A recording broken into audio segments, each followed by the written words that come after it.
So John, thanks very much for doing this interview. And we will get on to talk about your book, which is, I think, is fantastic. But first of all, I want to go right back to your own family. Where did your mum and dad come from? And how did they end up in Waterford? Mother's from Cork, born in Cork. Came back to Waterford, I think, around the late 20s. Her mother's from Waterford, father's from Waterford. So my grandmother was friendly with De Valera and got one of the first houses in Ferrybank in Marymount when the first Housing Act was passed in 1932. So that's when they came back. Her husband was German. He was a clockmaker and jeweller, and he came to Waterford with Heine and Trichler. They came from the same village in Freiburg in Germany. And there wasn't room for 3 jewellers or clockmakers in Waterford, so they drew lots to see who would go, and he lost. He went to Cork. So he's... what was his name? Hogg, H-O-G-G, William Hogg. And so the family went to Cork first? Yeah, that would mean my grandmother went to Cork with him, and she was an O'Brien from Ballybricken. And her family then were involved in the independence movement. They were there. My mother was born in 1920 when Cork was burned. So a lot of... one of them was in Dan Breen's column. So, Flying column. Wow. So pity I didn't ask her a few more questions before she died. Well, she was 86 when she died, my grandmother. I was interested in history, but it was only when she was dying, the last few years, she began telling me the story, but then she died fairly quickly, so. But they lived in Patrick Street in Cork, up the big hill. That's where they lived. Right, exactly. Yeah, they used to bring, she was telling me, they used to bring the guns and grenades out to Ballincollig, out to the IRA columns out there, in my mother's pram. And she said, in fairness to even the Black and Tans, they wouldn't search a woman. And so they were left unmolested out. The men had to be out of Cork, out of the city, at night time, because that's when the raids took place. And they'd come back in around daytime, but go about 4 o'clock out around Ballincollig, which was the countryside, at that time. So that's... So, I mean, your family obviously very Fianna Fáil, I suppose, is it? Absolutely, yeah. Yeah, absolutely, Fianna Fáil. My grandmother in particular, I would say they were all Fianna Fáil, yeah. And then your dad was from Waterford? From Waterford, yeah. And what was his background? His father was a carpenter down in, again, Hearn's carpentry. And he had a shop my father had a shop up in Barrack Street, sold wallpaper and that kind of stuff. And that got burned down. I remember all my Christmas toys there being burned one Christmas. That must have been, I'd say, early 60s, I would think, or late 50s. And then he had various jobs after that. So, but it's interesting, I suppose, that there's a craft background between carpentry and clockmaking in your family. Yeah, I never thought of it that way, yeah. It's interesting. So then, when you went to school, where did you go to school? Mount Sion was just up the road. I lived in St. Joseph Terrace, on Green Street. So it was 5 minutes walk. And, I mean, did you like school? Some parts of it. I liked Latin. I was actually good at Latin, history, English. Never got to grips with maths until later. I can't say parts of it I did and parts of it I didn't, but between, I won't say brutality of the place, but just watching people being brutalized just left a scar on me anyway. And yeah, even Latin. It's really funny now, you're back at it. That was the norm. Yeah, I was good at Irish. When I went back to college then, when I went for a teaching job here, I had to have the Cartascus as it was then. I think it was one of the last batch to do it, and I didn't have a problem. But all the guys who came in, we did a test down in Cork. All the guys who went in with me failed. You know, a lot of them had to emigrate. In Waterford, you had to have the Cartascus because it's a Gaeltacht area. So you could, within the VEC, you could be moved anywhere. So you needed to have a good standard of Irish. Which is class. Yeah, I like the language and. And as a child, did you ever get to go to places like Wien and all that? I think it was down the ring. I was, yeah. Must have been. I was young. I'd say I was in at the time, either in first year or in last year of primary school. And then, what happened then from school then to be going into the glass factory? What happened in between? Did you do anything in between? Well, I was in school up fifth year, and then one of my friends, I won't mention him now, but he's sadly deceased. I was sitting alongside him, and one of his brothers came in. He had been playing soccer, had broken his wrist, so he had plaster of Paris on, and he got an awful hammering. And the next week I came in, I'd broken my wrist in soccer. But when he went to hit me, I just lashed out with a plaster of Paris, and that was the end of me in school. And sorry, they were beating you because you were playing soccer? Yeah. Maybe just explain that to people, because people don't understand what the story was. Well, I mean, in Mount Sinai, anyway, if you played soccer, you had to play hurling or Gaelic games, I suppose. You weren't patriotic. I don't know what the ideology was behind it. Just pure Irish, you know. I played soccer all my life, you know. And you were looked down on. I mean, you just weren't Irish, I suppose. I don't know. But the brutality, not all the brothers, now in fairness, the majority of them were fine. Just one in particular. And I just went. In a way, I mean, most of my friends had been leaving and going down to the glass because that was the, mid-60s. So there was no problem. I just left, and my father was friendly with Tom Healy, who was the what we call HR manager, and just went down and got a job there. So. And what was your idea of the glass factory before you went? None. None of my family had anything to do with it, even then or afterwards. But had you heard anything? Not really, no. Just that some of my friends were going down. And were the reports back, were they good or bad? They were good, yeah. People enjoyed it. I suppose it was a job at that stage, you know. I mean, there were very few jobs in Waterford. So I went in 60, I'm trying to think now, 68, I think. I was old, I was 17 when I went in. I went in on my 17th birthday, I think, which was old. I enjoyed it, I thought it was great. It was a great place to work, actually. So when you went in first, where did you go? Well, I went down to a training school, I was cutting. And you had a test to see if you're, I suppose, artistic or capable. You passed that. So you went into the training school, you spent a few months down there, then you were placed on a bench. And basically, where was the training school? I was down Johnstown. I was the last out of Johnstown. So that was part of the factory itself. Before it was, you were trained down at what's now the Waterford College of Further Education, CTI. And Havel and Batchik and Robert Burke used to do the glass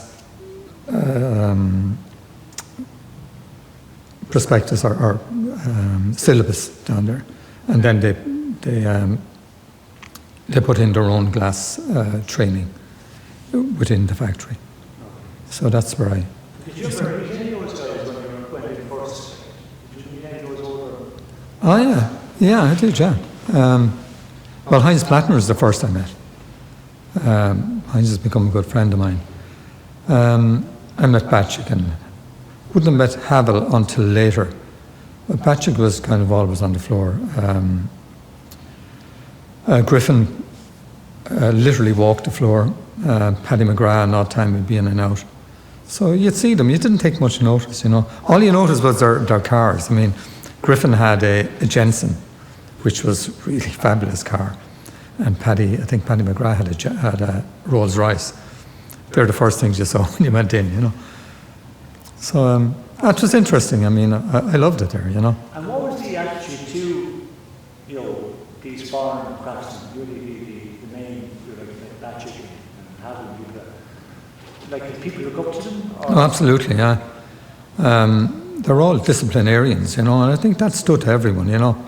You had to be disciplined, and the Germans in particular. Corelli was an Italian. Joe Kretzen, the blowing room. They were disciplinarians, you know.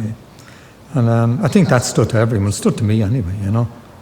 Because, you know, beforehand, you wouldn't have had that type of discipline in Waterford or in Ireland, you know, in any factory, you know. But you had to do your job, and you had to do it well, and it was inspected, you know, regularly, almost on a daily basis, if not on an hourly basis, you know. And what, just to go back to you when you were apprentice, what was it like being an apprentice? It depended who you worked with. I was lucky. I started off with Dixie Power, sadly dead now. He was great to work with. Paddy Farrell, well, a few others. They were great because they actually taught you. Whereas some, I can't speak for others, but I know I was lucky in the master cutters that I trained under. Then I went to Morris Scanlon, then Sen & Cook. So I was extremely lucky. I mean, so other than that. And these were many that wanted to pass on skills? Yeah, absolutely, yeah. Everyone wasn't like that, you know. I mean, I know that, but I was lucky. And was there a lot of pressure straight away, or was it easy going to start? Well, you started off at the basic skills, you know, cutting a star on the end on the base of a decanter or a wine glass or whatever. That's how you started. Then you do the more simpler cuts, and then you moved up. As you moved up on the bench, there were 6 on the bench. As you moved up, you got to more difficult cuts, and then you get a bench of your own eventually, you know. Become a master yourself. But it was quite pressurised work, wasn't it? Oh, it was, yeah. I mean, all this glass is for the export market, so you know it had to be perfect almost, you know. And if it wasn't, either if you could repair it, it was repaired. If you couldn't, it was broken, and that was money. You know, it's a piece rate system. So if you broke a glass, that's money down the drain, you know. So you tended to be very careful. You liked to cover? Yeah, I did, yeah. And you didn't find it boring? Or? No, because it changed every day. You're doing something different, you know. You never knew what you were going to be doing, you know. So you had to learn very quickly. But you also had to make your quota every day. Yeah. You know, that it wasn't that, I won't say it wasn't that difficult, but you got used to working quickly and working in a disciplined way and making sure that the glass was of good quality. So you learn very quickly because you had to, because if your glass is bad, everyone loses money. So you had to be fairly good, you know. And what was the crack like in the factory? Oh, it was great. It was a great place to work, really was. There were so many characters there.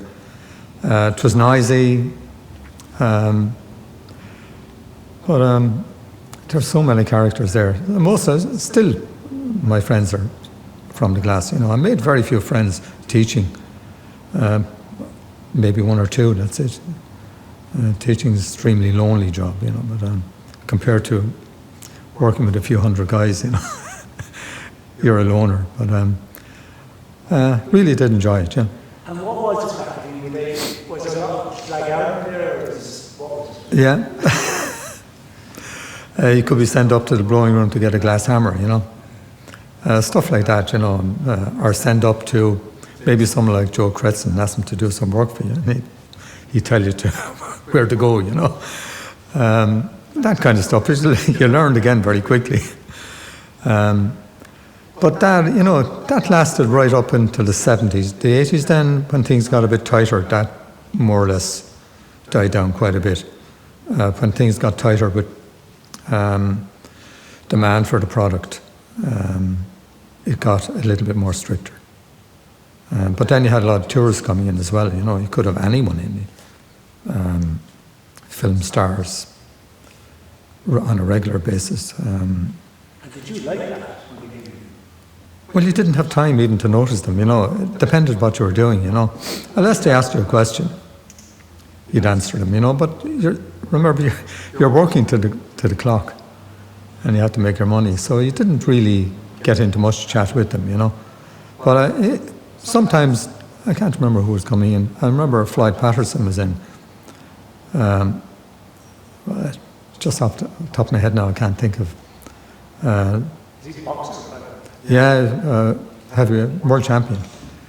I remember him being in okay. A few of the film stars now, offhand I can't remember. There's so many of them come in, And like this has got to do with Glass's reputation. It's huge. Like, Yeah. all over the world. Iconic. How about particularly in America?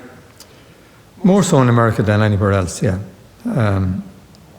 Bing Crosby and Gene Kelly and all these guys, the older film stars, would come to Ireland to buy it, and then come into the factory. So you got used to it, you got used to it. You'd know when someone was coming because a film star or someone with a reputation was coming because either Tom Healy would be with them or Noel Griffin or even Paddy McGrath when was the Queen of Belgium or Denmark came. You had Paddy McGrath and Noel Griffin, and you just know, and Terry Murphy would be there doing the photography, So you know when someone important was coming. And it may not be, it was better if they weren't on your bench, if they're on the one in front of you, so that you could actually see them, You watch it all. Yeah, if they're behind you, you could do nothing, But it was interesting. I don't think anyone really appreciated what was happening, at the time, This was a young industry that was world-renowned, I don't think people really comprehended that at the time. Which is also funny too, because there's a lot of water people in the weddings factory. I know that, yeah. It's funny, isn't it? People came from all over the world to have a look at this. Yeah, sure. I'd say my wife was never there, never went in. My daughter was only there because some of our American friends came over and she brought them in.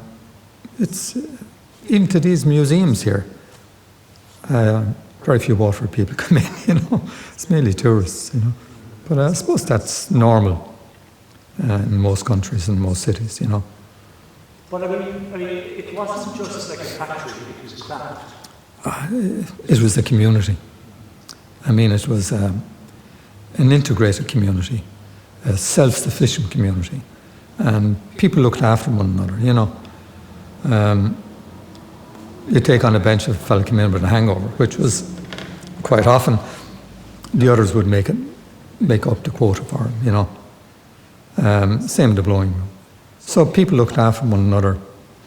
And I think there was a lot of begrudgery in the city as well, because the wages were good. Once you qualified, the wages were good. But as I mentioned, it was also a dangerous industry, There was lead inhalation, acid burns, there was fumes of the acid. Anyone who had a car outside a factory, let's say up to the 80s, you would find your windscreen all covered over in a smear because of the acid, Same with the houses near the factory. So it was... What kind of take the shine off that? Yeah, it would kind of a coating over it, Wow. And a lot of the houses up around near the factory would be the same, the windows, until the health and safety regulations really came in the 80s, and that stopped, So, there's a lot of fairly... I saw a guy having his finger cut in the wheel, got a cut between the wheel and the board. I had a fairly serious cut myself.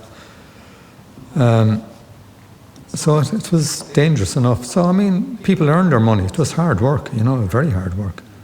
You had quotas to make, and sometimes the glass, you knew you weren't going to make your money on the glass the way the pricing system was, so you'd have to make it up on the next batch that came in.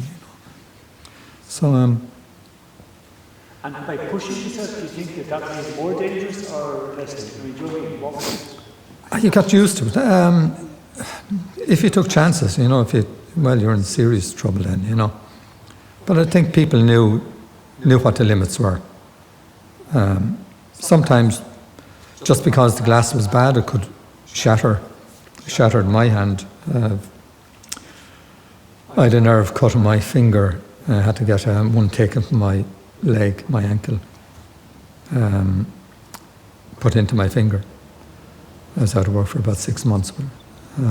So, it was dangerous enough, and it wouldn't be your fault, just one of these things.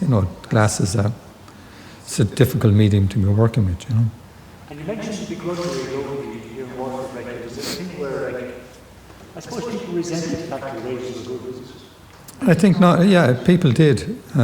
Also, the retailers who lost a lot of their staff to the factory would have, I won't say resented it, but weren't very happy. But that's the way it was, I think that begrudgery is still there. But that begrudgery, I suppose, manifests itself probably when, at the time, when the glass factory started to go down, when there were strikes and stuff like that. Strike. Well, strike, but generally the atmosphere was like rash. It was coming from them and all this. Yeah. Among certain. Yeah, I mean, the strike itself was never about money. It was all about control,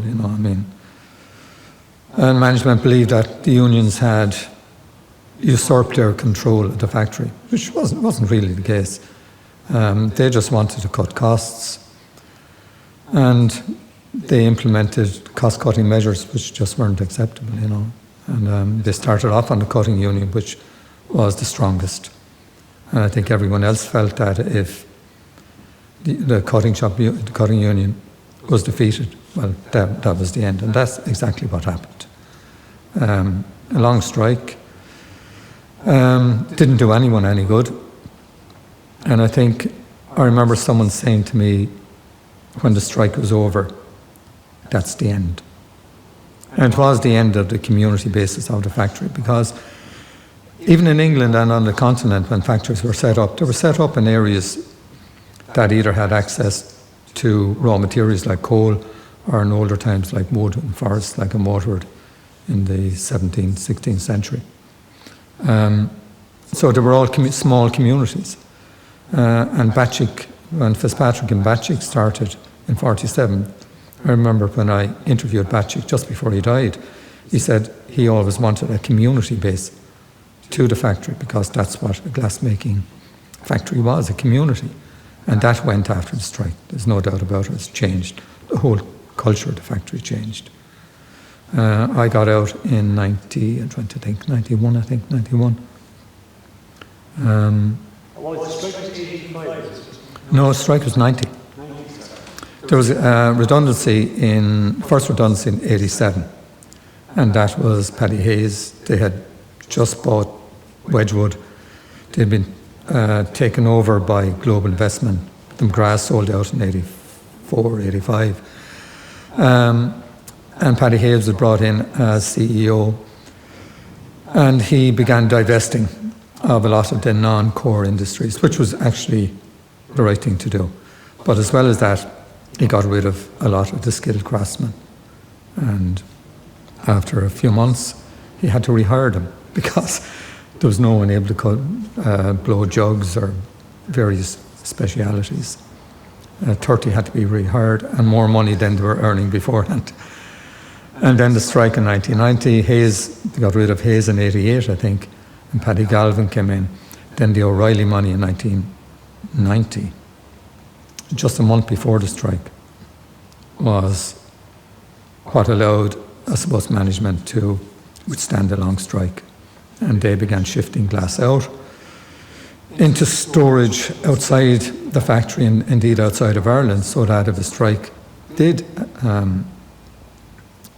emerge, that they would have enough glass. So management, did they initiate a strike? Possibly, I don't know. Probably. I think they wanted a showdown of some sort, but I don't think they realised the strike would go on so long, or would be so bitter. It destroyed families, and that's the worst part of the strike. It was a societal disaster. How long did it work for? 14 weeks. 14 weeks until it ended, then people went on 3 weeks holidays in the summer, and by the time they came back, they could have been out over 20 weeks. And then the strike was bad enough, but it was a short time afterwards, which was really the killing part. I mean, you had people working just 20 weeks a year.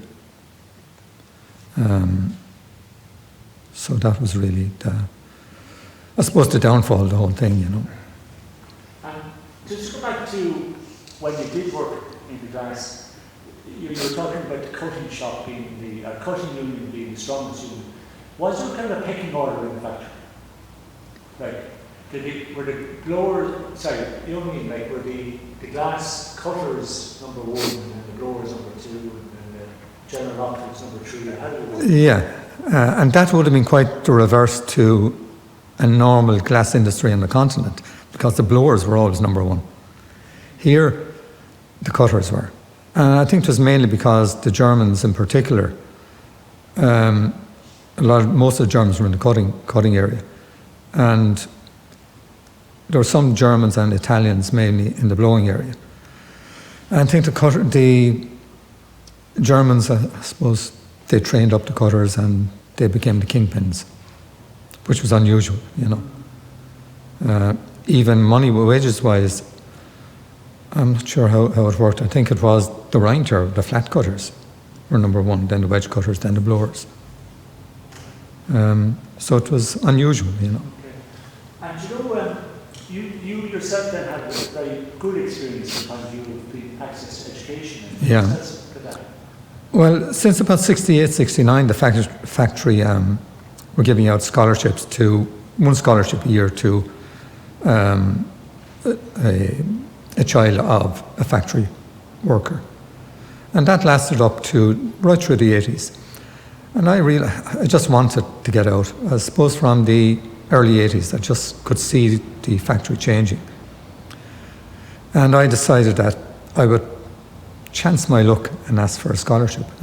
I remember going to Bertie Rogers at the time and asking him, could he do something? And Redmond O'Donoghue had just come in. So he brought me up to Redmond O'Donoghue. And in fairness to him, he said, okay, you know. And there was no question as to what subjects I do, or whether I'd even come back to the factory, you know. What did I do? Did economics, history, geography and psychology in first year. Then I specialised in economics and history. But I was travelling 4 nights a week down to Cork on the old road. Back in work the next morning, you know, so that lasted for 4 years.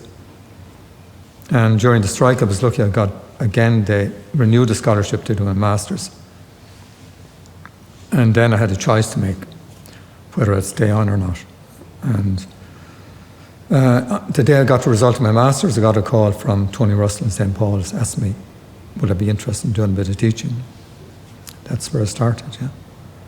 And you did your master's in what? Economic history. And how did you find out that you were interested in all this? Because, I mean, here you were working the glass, working as a cutter. How did you kind of tweak it? I used to read a lot. I always read a lot. And mainly Russian authors and French authors, Sartre and Dostoevsky and Solzhenitsyn and all these guys. Camus, mainly the existentialists. I just got interested, you know. Where did that come from, John? Like, was your parents reading? Not very much, no. No. My aunt was a teacher, and I suppose she was the one who actually got me reading. And I just liked reading, you know, and then I realised I needed something else. And what was it about the Russians that you were just interesting. Yeah. And it was historic as well, you know, there's a lot of history there. So still read them. I'd read I couldn't go to sleep without reading. And like you, at what stage then in your life, because you were teaching at St. Paul's, and at what stage did you decide that you wouldn't mind writing a book about watercress? I more or less decided, I have a date, I think I mentioned at the launch of the book, I think it was December 1990. I read an obituary in the Irish Times about a guy called, I can't think of his name now, I can't. I'll think of it later on. But he was a cultural attaché in the German embassy in the 1950s, who more or less, when the VC, let's put it this way, when Batchick and Fitzpatrick started the factory in 47, most of the foreigners had no English, and they needed to teach them English. And as more of them came in the 50s, they contacted the German embassy, which was a legation at the time, to see if they had someone who could come into Waterford to teach the foreigners English. And Kolb was the guy's name, Dr. Kolb, Alfred Kolb. He had been a Luftwaffe, in the Luftwaffe in the German army, and had been in a prisoner of war camp in England, and became cultural attaché anyway in the German legation. And he got someone in Waterford, a guy called Lubnik, who was teaching in Newtown College, to come to teach the Germans in the CTI as it was then, on a daily basis, teach them English. And I saw his obituary and just the history behind it. And I had been doing the masters at the time, and I had found out that the CTI had tried to start a glass industry in 1912 by the O'Shaughnessy was the principal. And it kind of went from there, and I said, okay, I'm going to write a history sometime. And I started collecting bits and pieces from then on. Then start writing other books and got waylaid into other things. Until about 2008-9, I decided I'd see what was out there, and I did glassmaking in Ireland and I edited that. And I realised there was very little on Waterford, very little there at all. So it meant I had to go back myself to the start, and that's what I did. I started then. And the original glassmaking in Waterford, that was, what was happening in Penrose? No, it goes back further. Well, Penrose is 1783, but it goes back further to about 1614, when the first mention of glassmaking in Waterford. 1597 or 87 on the Cork-Waterford border. So glassmaking in Waterford has been here for quite a long time. And then the Penroses in 1783, in that decanter in front of us here, is 1789.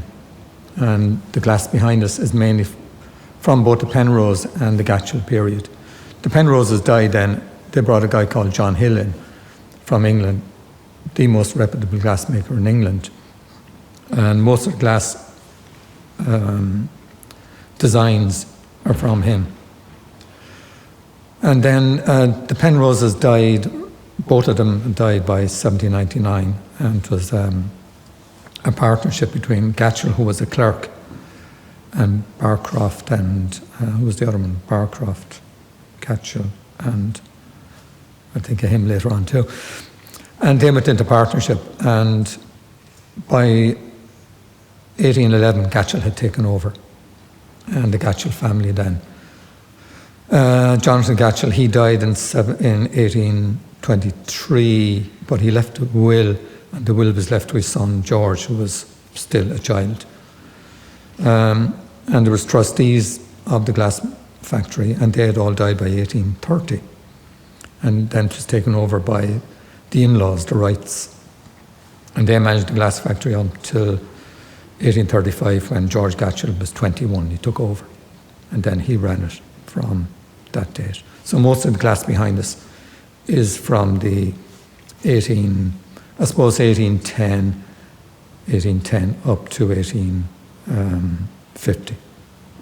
So and was it the Gatchells that had a company in Cork anymore? No. Or was that No, Because I thought there was a bit of a dispute about some of the glass was either Cork or origin. there were Penroses of the same family, in Cork, but they weren't into glass making, to just a Waterford Penrose in glass making. Because you can see a connection to in Crawford in Cork, can't you? Which? Crawford Gallery. Oh, Crawford, yeah. There was glass making in Cork. And what they did is they copied designs. Most of the glass here, the designs, would have been copied from England. And then glassmakers in Cork would have come up here and copied. We have documentation of that. And glassmakers here would have gone somewhere else and copied designs. But then they got their own designer in late 30s, a fellow called Samuel Miller. And a lot of these designs here, the most famous ones are his designs. And one of the swags and the cuts. So they would have been, that's how you would recognise Waterford, their specific designs. Would you, I know we're here in the museum and it's great that the history is acknowledged here, and I know there's plans for more, I suppose, links to tradition here in Waterford. But would you ever see a time in the future where glass making might become more of an industry? Well, it's right now it's a more dispersed industry. There's different types of industry. You have Tony Hayes up in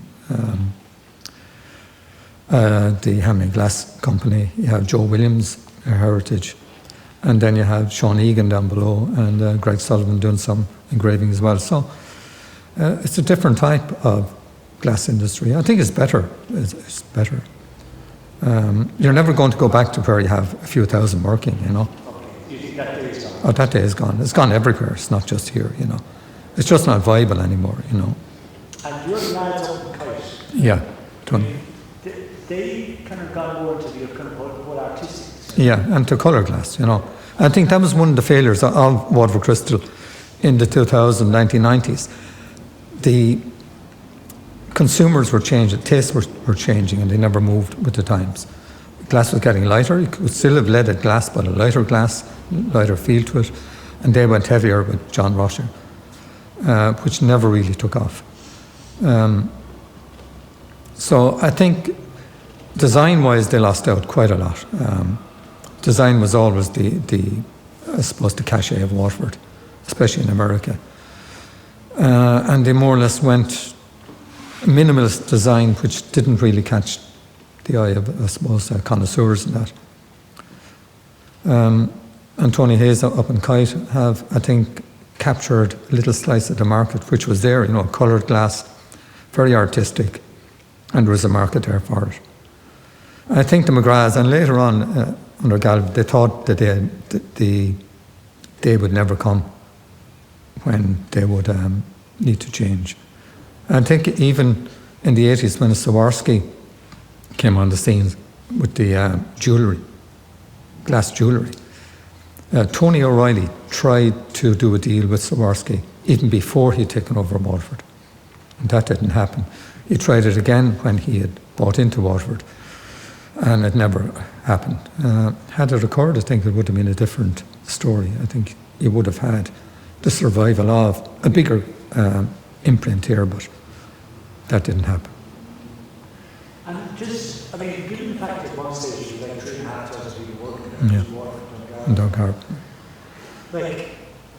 That's a lot of Waterford people and a lot of Waterford families, and now where's all that skill and all that craft that I suppose Waterford people were capable of?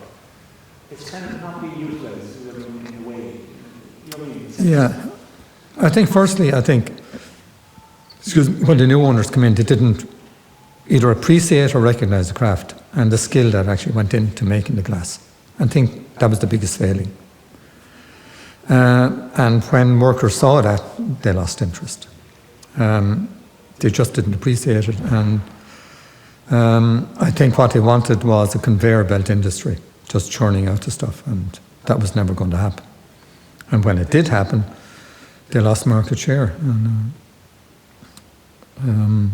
So it just became that one as opposed to craft. Yeah.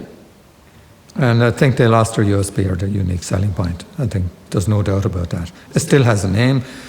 the brand has survived, not in the same way. And I don't know what the prognosis is with Fiskars. I don't know what their strategy is.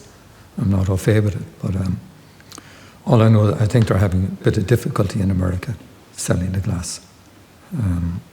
But I still think it can be resurrected, but in a different way. They need to get design, good designers. Design has been moved now to Stoke-on-Trent, which is crazy. I mean, and that doesn't bode well.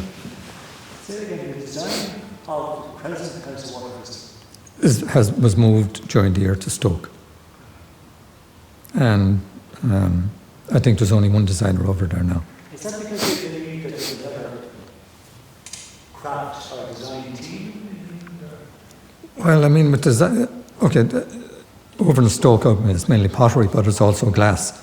But I think the design in Waterford and the design in let's say, Stourbridge were completely different. So if they're going to go down that road, I think they're on a lose. But hopefully, it will survive. I mean, what's going to happen when the North Keys get developed? I think they're moving over. I think that's a challenge. Where will the tourists, will they just get on a bus and go out on the motorway, as they did before? I think it's a challenge that needs to be faced now rather than in 2020. What used to happen in Tilbury? Yeah. They'd come into Tilbury, go to the glass lecture, and then head off to Tilbury, off to Cardiff. Yeah. At least here, they're here for an hour or whatever, and they do go around the city. Even if it's only for an hour or so. They do spend a bit of money, there's no doubt about that. I suppose the Viking Triangle was set up, I suppose, with that as the cornerstone.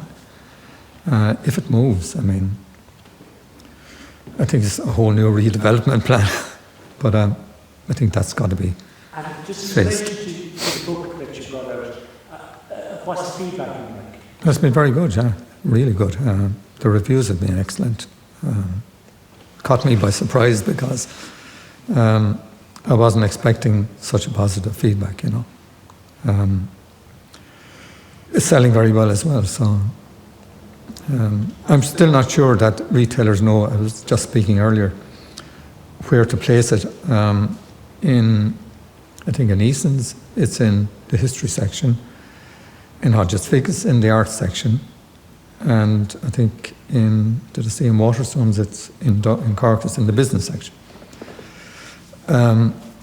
It's not an art history. It's, I suppose, a business social history. Basically, that's what it is. I felt, if I didn't do it, I don't know who was going to do it. I had the skills to do it, and I worked there as well. I mean, that was a bonus, and I had a lot of contacts. It took a long time to get it off the ground. It was a really expensive book to do. From the printer and from the designer's point of view, it was very complex because the images are integrated. But it's out there now. Let's see. Well, I mean, it's a labour of love in the sense that you're not going to make any money out of it, really, are you? Not a hope in hell. Pardon? How many years did you spend? Well, I literally started in 1990. But if I was to break it down, I suppose I would say 10, 15 years full-time.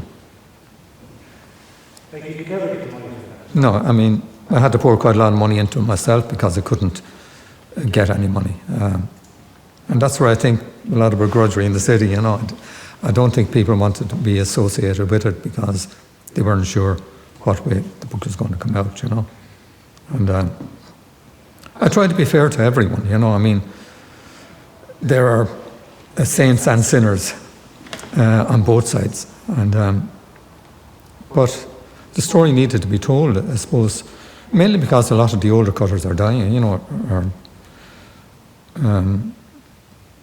are dying really. I met someone yesterday who told me there's only 2 of the original cutters left. 2. I met him by chance. I went into the book centre yesterday to my grandson. He wanted a book. And I met a guy I hadn't met since 1990, Larry Mackey. He was in computers in the glass. He's moved away now. And he just happened to be in the city on an off chance. He'd worked in Dublin now for a long time. And he had done all the computer imagery for, which would have been fairly basic, like pie charts and that, for my masters. And I hadn't seen him from that day to this. I didn't recognise him, but he recognised me. So we had a good chat. But he had heard about the book from someone else who worked there, so he was down to buy the book. And then met someone else coming in, who just told me, Padder Welsh actually, one that only 2 cutters left, the original cutters left. He's someone you should talk to, Padder Welsh. He's in his late 80s now, hale and hearty. But so people are dying. I felt that, I suppose I owed something to the company as well, you know. That's the way I felt. I just wanted to give something back. And that's the way I feel about the book. I didn't do it to make any money. I certainly didn't do it to put the amount of money I put into it, but that's the way it is, you know. Just, you know, before we finish, just there was you said there's saints and scholars, or sorry, there's no goodies and no baddies in all the story. But there has been certainly a picture painted of the glass union as being a radical, you know, I don't know what you call it, but it's often trotted out here in Waterford among, we say, the business class that you know, this radical cell that used to exist in Waterford and blah, blah, blah. And they often paint it as if like it was the downfall of Waterford. The downfall of Waterford was the management, bad management. That was the downfall. The union, I know what you're getting at. The union was there to represent the workers, and most of the, let's say, agitation or in the factory was because the union were trying to get better working conditions, especially safe working conditions. Remember, it was up to the 80s, there was no safety masks or safety guards or machines. I mean, it was the union was, I know the legislation from Europe, but the McGraths were very slow in bringing that in. It was the union that forced that in. Okay, that increased costs.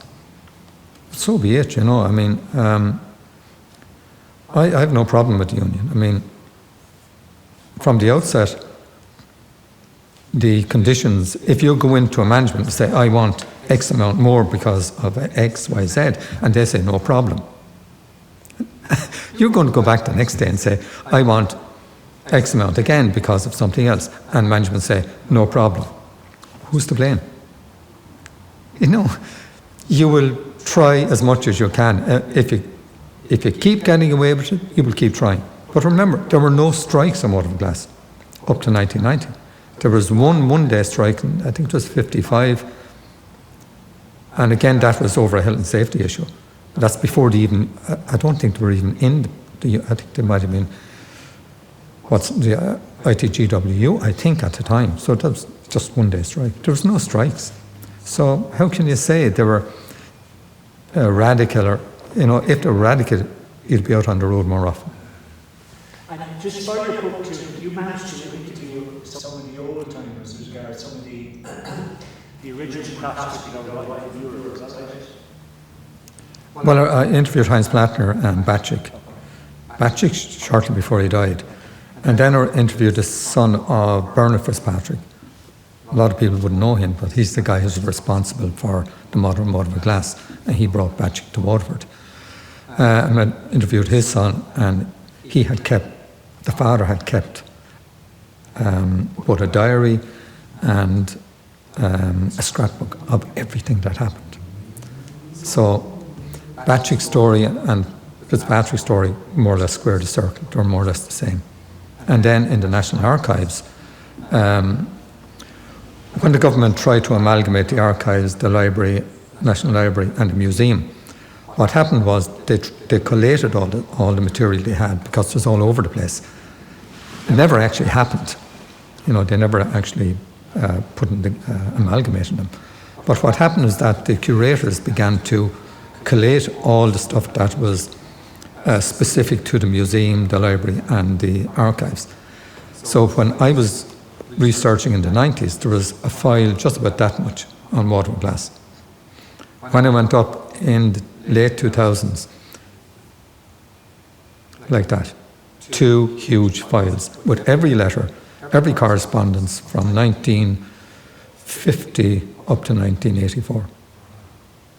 And I've obviously missed stuff, but I got quite a lot of the information from there. So that was a godsend. And then the archives here, the Waterford City Archives with Joanne Rothwell, was brilliant for photographs and a lot of images in there that I didn't even know existed. And I got most of my images in America from the presidential libraries. And a lot of the stuff, there are no other image of them, I just found them by chance. One of them, the first St. Patrick's Day Bowl, is in Abilene in Kansas, in the Eisenhower Library. But also in that is a trophy or a vase that Sean T. O'Kelly presented to Eisenhower on his retirement in '59, and no one had ever seen that. It's nowhere, it's theirs. And the photographer, a guy called Corey Keller, I got him to a professional photographer to take the photographs. And what he said to me, there's another piece of glass here I think is more interesting. So I said, I'll just put it in the background. But he didn't, he actually took it separately, and it's in the book. I'm glad he did, because wonderful piece. So there's a lot of research, especially in America and that. And I did a bit in England as well. So it worked out, the book worked out well. I'm reasonably happy. That's probably the right way to do it, because you appreciate the cuts and all that kind of stuff, the glass, you appreciate the beauty of it. Yeah. You see, the difference between someone working there, let's say a connoisseur, which I'm not, is that they have particular terminology for the cuts. A cutter or a blower will go by the code. Lismore 600 318. The 600 is the shape, the 318 is the cut. So you wouldn't even know you're cutting Lismore or Colleen 137. You just know the code.